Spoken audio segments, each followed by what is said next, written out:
Y vamos de inmediato a pasar a nuestro próximo ponente. Él es un experto en seguridad global, especialista en el análisis de redes de amenazas transregionales en el hemisferio occidental. Asesora a gobiernos sobre la lucha contra el terrorismo internacional y el crimen organizado transnacional. Y desde el 2012 dirige un centro de estudios con sede en Washington, donde coordina una red de más de un centenar de académicos y profesionales de la seguridad y defensa en unos 30 países de América Latina, Europa y Oriente Medio. Por supuesto que estoy hablando de Joseph Umire, quien ya está allí en el podio. Un aplauso para él. Él nos va a presentar un tema que se debate mucho en los círculos de análisis y también en los círculos periodísticos. Estados Unidos y su rol frente a los desafíos geopolíticos de la región. Y no tengan duda que su exposición dará mucho que hablar. Gracias, Joseph. Muchísimas gracias, Nitu. ¿Me escuchan? Perfecto. Ok. Buenos días. Antes que todo, yo sé que estos asientos no son los más cómodos y sé que están comiendo su almuerzo, pero quiero que se relajen un poco, porque lo que yo voy a hacer es que yo les voy a contar un poco más, no solamente de la parte estratégica, vamos a entrar en eso, pero quiero contarles un poco más de quién soy yo, para que me conozcan. Un poco diferente de otras presentaciones si me han visto en el pasado. Pero antes que eso, no puedo empezar mis palabras sin agradecer al Foro Madrid, a la Fundación Disenso, a Nitu Pérez, a todo el equipo que ha organizado este excelente charla, este excelente foro. Algo que veo que muy necesario en este momento, por varias razones, por varios motivos, pero por algo muy particular. Y es algo, han escuchado esto de guerra asimétrica, imagino, durante todo el discurso, muchos han tocado el tema, lo han mencionado. Yo doy clases sobre guerra asimétrica y uno de los principios para ganar esa guerra, ese tipo de guerra asimétrica, que no es convencional, una de las cosas esenciales es algo que se llama unidad de esfuerzo. No hay un gobierno radical de izquierda que ha entrado al poder en América Latina sin primero dividir la derecha. Esto es algo que tenemos que tomarlo muy en cuenta.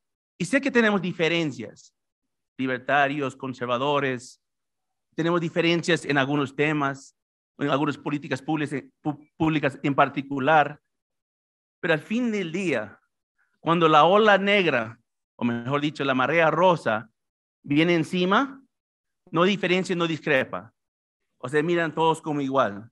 Entonces, Foro Madrid, les felicito a ustedes por traer esa unión entre diferentes pensamientos, diferentes pensadores, y que presentan hoy en día, porque esa unión es lo que nos va a permitir ganar esta guerra.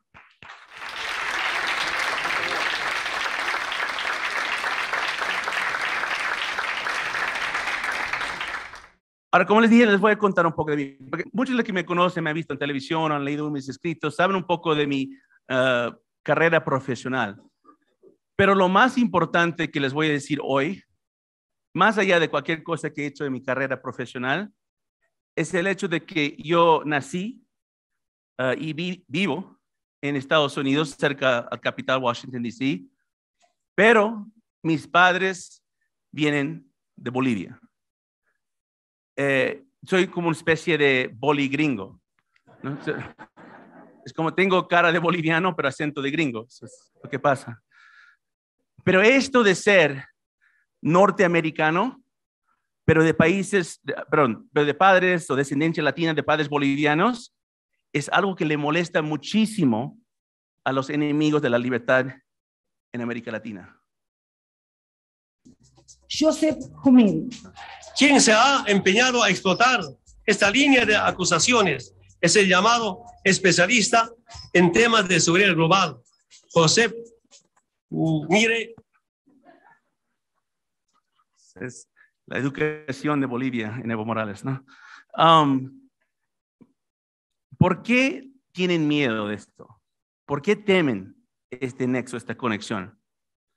Porque a lo mejor entienden, o no sé si lo entienden, pero tal vez lo presienten, que los norteamericanos tenemos una conexión con los latinoamericanos mucho más profundo de un acuerdo bilateral, un tratado de comercio, una cooperación de defensa. Tenemos cosas que trascienden los gobiernos.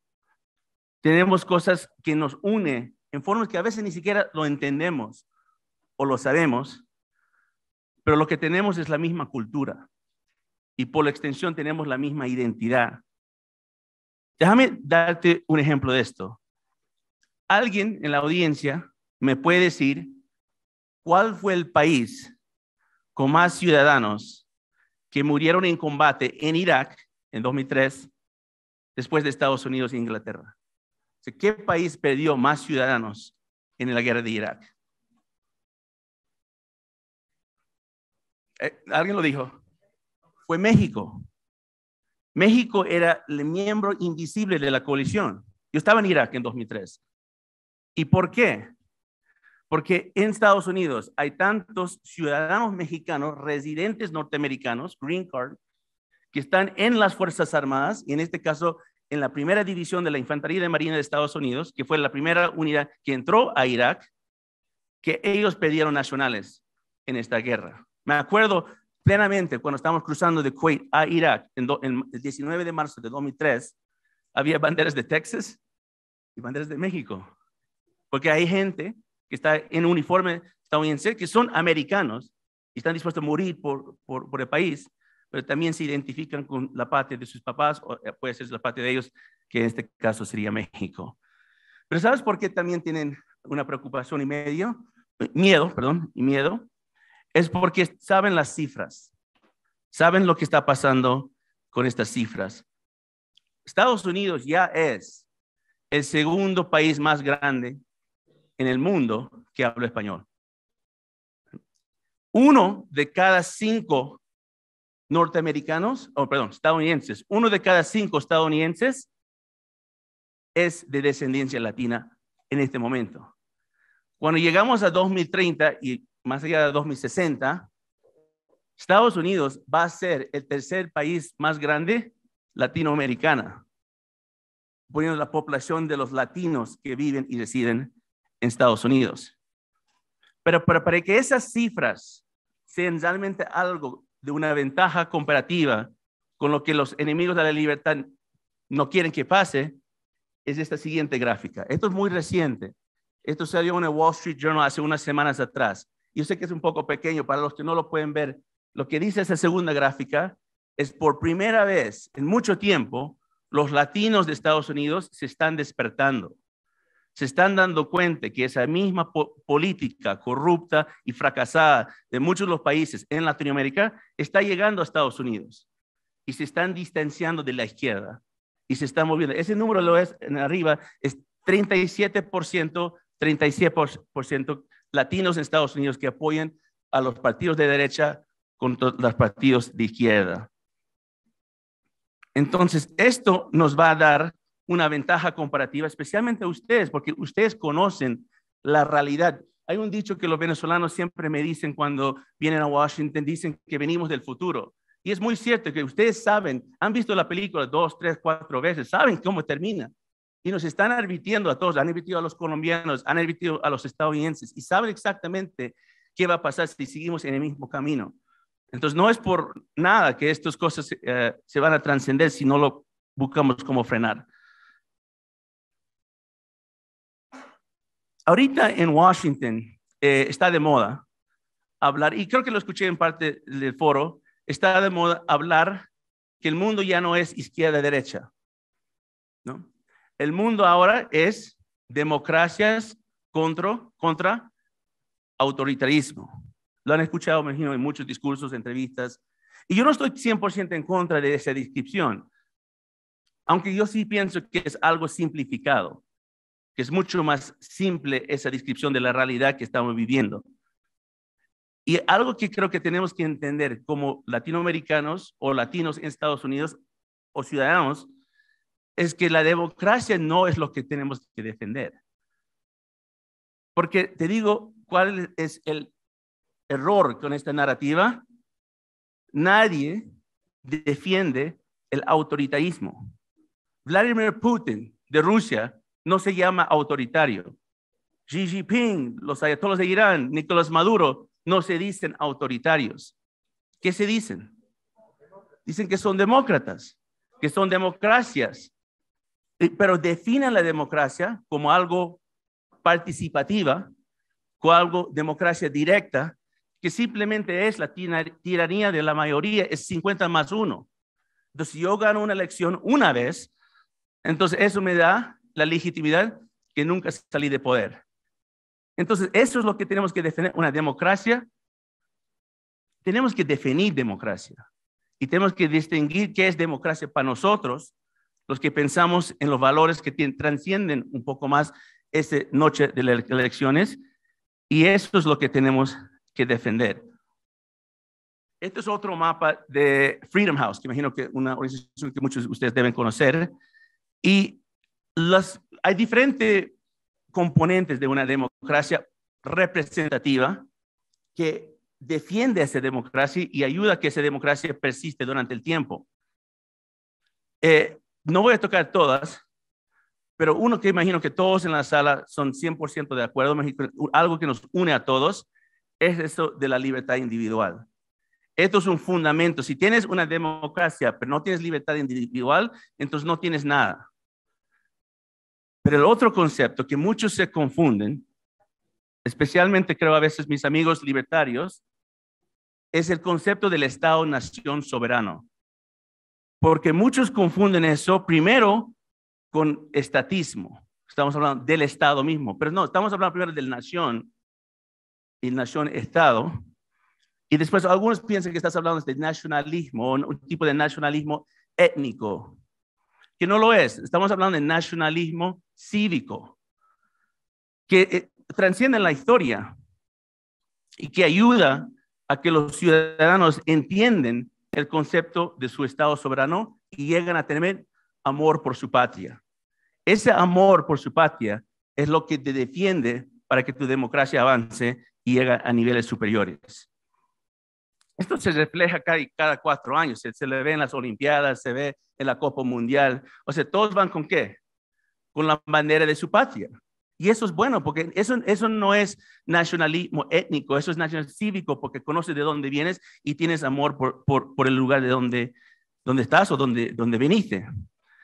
Pero el Estado-nación soberano es un concepto relativamente nuevo en la historia realmente, que nació en el siglo XVII, en 1648 con el Paz de Westfalia, después de la Guerra de 30 años. Lo que aprendimos en el siglo XVII es que en este mundo anárquico, y es un mundo anárquico, porque gracias a Dios no hay un gobierno global, pero en el mundo anárquico, para lo que queremos defender y vivir con libertad individual, necesitamos el Estado-nación. Porque yo, por ejemplo, como individuo, Joseph Umire, yo puedo tener toda la libertad que quiero, de propiedad, intelectual, de expresión, pero yo no tengo muchas formas de defenderme contra un imperio como China. Y ahí es donde tenemos que entrar, que en una democracia representativa, el Estado-nación es la expresión del individuo en este mundo anárquico. Es como el Estado-nación son como diferentes individuos en el mundo, y eso es un concepto que hay que defender. Estamos ahora en un punto en la historia donde parece que estas cosas nos quieren quitar. Estamos más o menos, tienes que ir más 100 años atrás. Siento que vivimos tiempos como que fuera antes de la Primera Guerra Mundial, donde en ese momento había potencias que a pesar de sus diferencias culturales, religiosas o lo que sea, se unieron para mantener un sistema de gobernanza. Me refiero al Imperio de Alemania, Japón y los otomanos, que podían tener muchas diferencias, pero querían mantener una monarquía. Y no pasó. Después la Segunda Guerra Mundial y después nace lo que se llama el orden internacional. Pero el orden internacional que fue después de la Segunda Guerra Mundial, más o menos hasta la fecha, que ahora está más amenazado que nunca, solo funcionó por esos dos conceptos. Sin esos dos conceptos, nunca hubiéramos ganado la Primera o la Segunda Guerra Mundial y tal vez el siglo XX hubiera sido una historia muy distinta a lo que lo vivimos.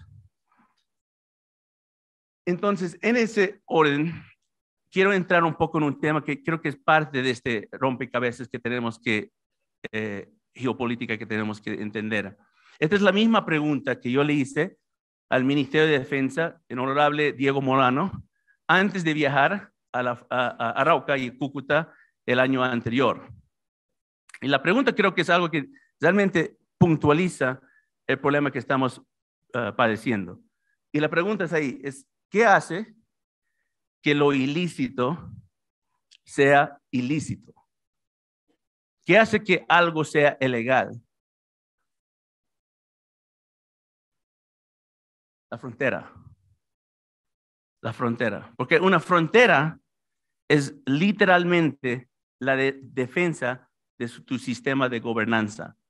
Colombia y Venezuela pueden compartir muchas cosas. Anoche, por ejemplo, yo estaba comiendo una arepa de choclo, otros dicen que es una cachapa. Entonces yo dije, bueno, yo no sé, pero es rico, lo voy a comer. Pero a fin del día tienen cultura, tienen idioma, tienen historia. Y eran un país en su momento, en el siglo XVII.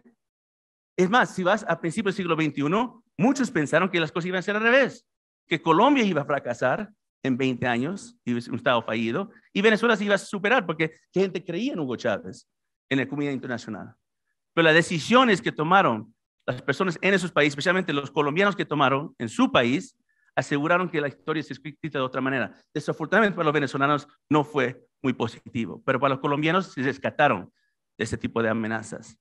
Pero esa línea que tienen, que es un río en algunas partes, que es una selva en otras partes, esa frontera define la libertad. Porque cuando pasas esa frontera y entras a Venezuela, esa libertad ya no existe. Entonces, una frontera es más que simplemente una línea en una mapa. Es lo que puede definir la diferencia en una democracia y una dictadura. Una frontera son las leyes, son la integridad territorial y son lo que dan una identidad a un país como un Estado-nación soberano. Como dijo el presidente Trump, si no tienes una frontera, no tienes un país. Nosotros en el centro estamos tan dedicados a este tema porque hemos visto una ola de reconstruir nuevas fronteras, de redibujar el mapa geográfico, que hemos dedicado ahora a hacer varios informes visuales, videos sobre este tema. Les quiero dar un pequeño trailer de un video que ya está disponible en nuestro canal de YouTube, con otros capítulos que van a venir muy pronto. What you're seeing right there, we're on the Arauca River along the Colombian-Venezuelan border. And what you're seeing right there is the flag of the FARC.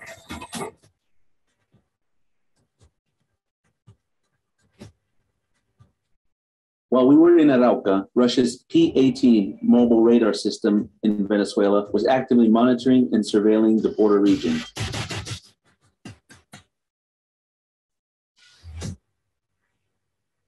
Maduro's government have addressed the Colombian authorities with the initiatives, yet received no response. They call Colombia to show the goodwill.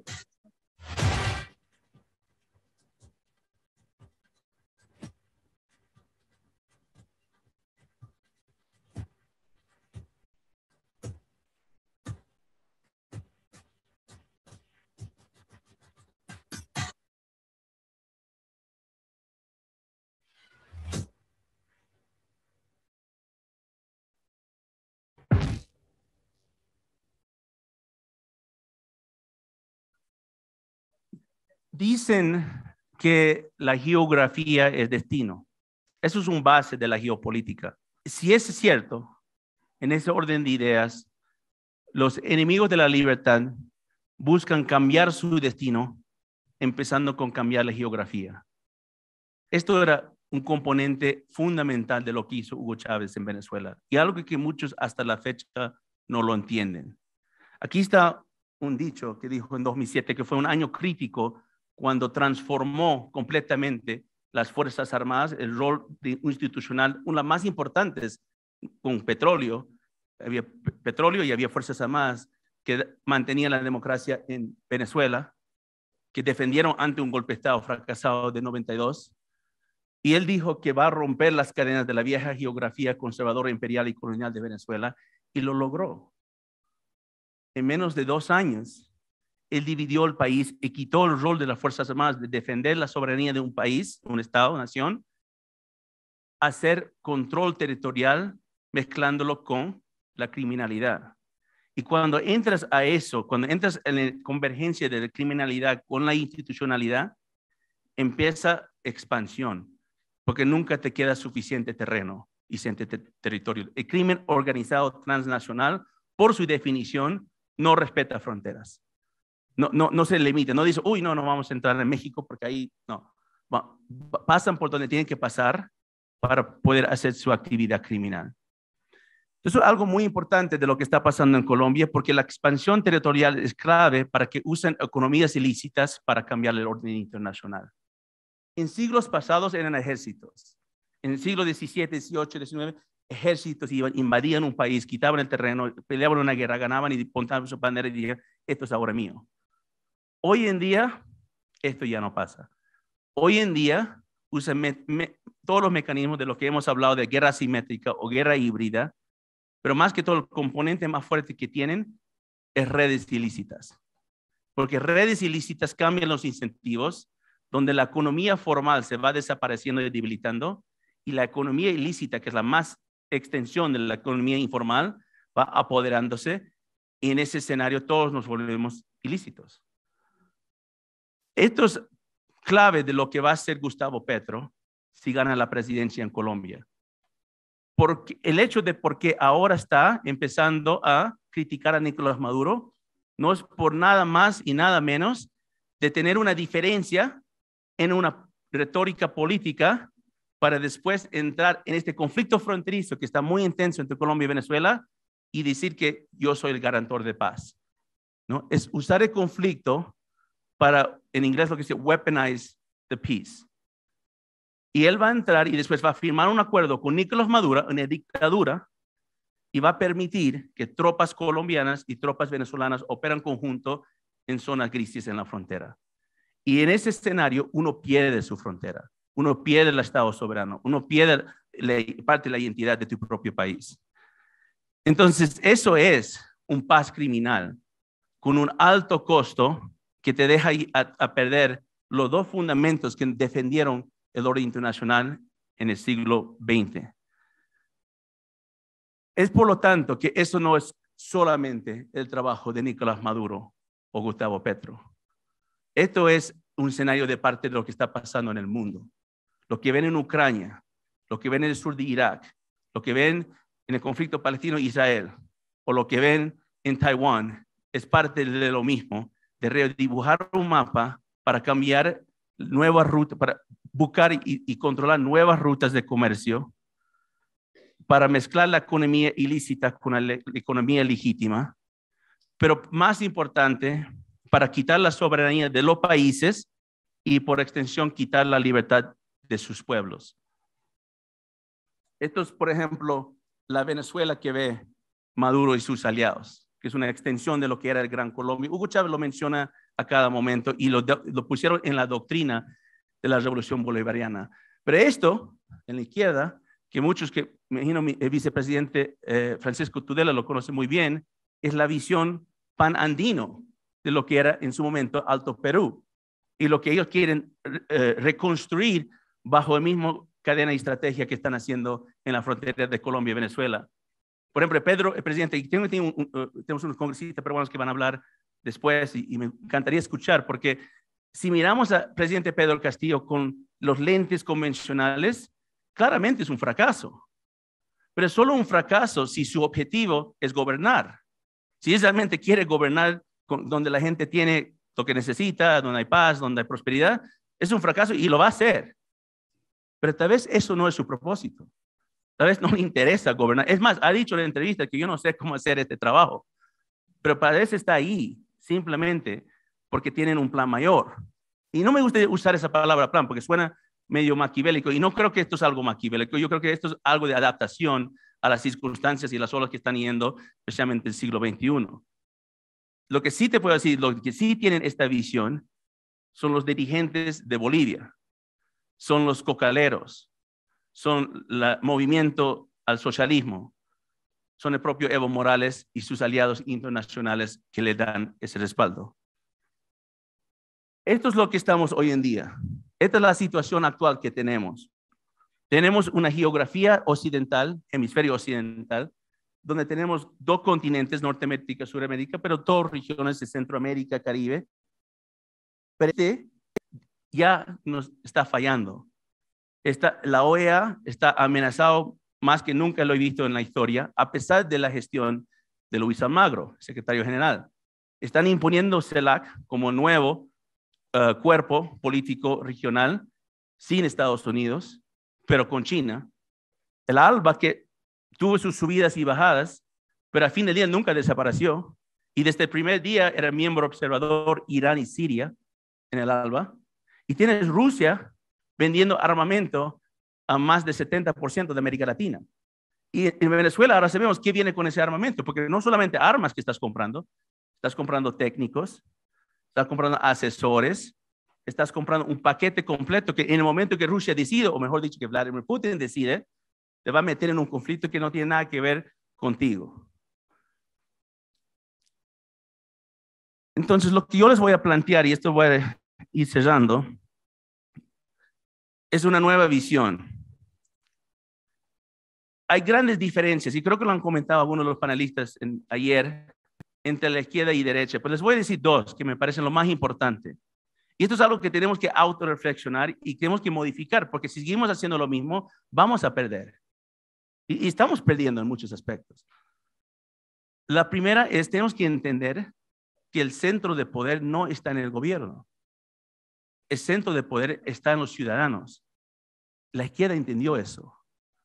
La Alianza Bolivariana puso su poder en redes no estatales, en ONGs, en grupos cívicos, en asociaciones. Por eso Cristina Kirchner regresa al poder después de ser acusado de todo tipo de crimen. Rafael Correa casi regresa al poder en Ecuador. Evo Morales se tira, sale del país, ahora regresa y está prácticamente gobernando a pesar de que no sea presidente, porque ellos mantuvieron su poder cuando eran presidentes y estaban en los palacios, en sus redes.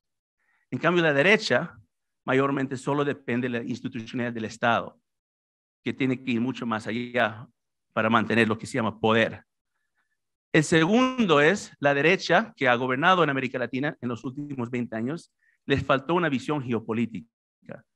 Pensaron que podían hacer comercio con Estados Unidos y con China, comprar armas de Comando Sur y Rusia, hacer trabajo con ignorar Irán y dejar que hagan lo que les dé la gana y no frenar bajo principios y valores que tienen que avanzar. Entonces, lo que yo les propongo es que para cambiar esto necesitamos una nueva visión. Tenemos que cambiar esa visión que tenemos típico de lo que es las Américas. Entonces, lo que yo les planteo es esta nueva visión bajo una nueva geografía. Una geografía que incluye dos continentes, Norteamérica y Suramérica, que llega al punto de la cordillera andina, que tiene descendencia histórica y que da un aspecto que puede construir una alianza norte-sur que realmente podría fortalecer un transatlántico. Porque España necesita el apoyo de un hemisferio total y al revés. No podemos poder trabajar con un país, dos países aquí y después 3 países allá van a nuestra contra. Y este punto, si no logramos un cambio geográfico de lo que consideremos que es los valores que te defendemos en terrenos soberanos, lo vamos a perder todo a China. Porque ellos ya están haciendo esto, están cambiando la mapa, aunque a veces no lo parece, no lo estamos pretendiendo. Entonces yo les quiero dejar con esto y yo sé que están tomando fotos, pero les voy a pedir un último favor para cerrar. Sé que ha sido un día largo, esos asientos nos encantan. Que se levantan, por favor. Y somos todos amigos. Aquí nos confiamos, ¿no? Pero pongan su celular en su bolsillo, por si acaso. Y cierren sus ojos. Cierren sus ojos. Cierren sus ojos. Confíen. Y apuntan a donde es el norte. Donde sea, donde es el norte, apunten. Ahora levanten abren sus ojos. Está ahí, allá. Uno es de allá. El punto es, con estos foros, el punto es, con estos foros, el trabajo de Foro Madrid y el trabajo de todos ustedes, con el tiempo, todos van a empezar a empuntar en la misma dirección. Muchísimas gracias.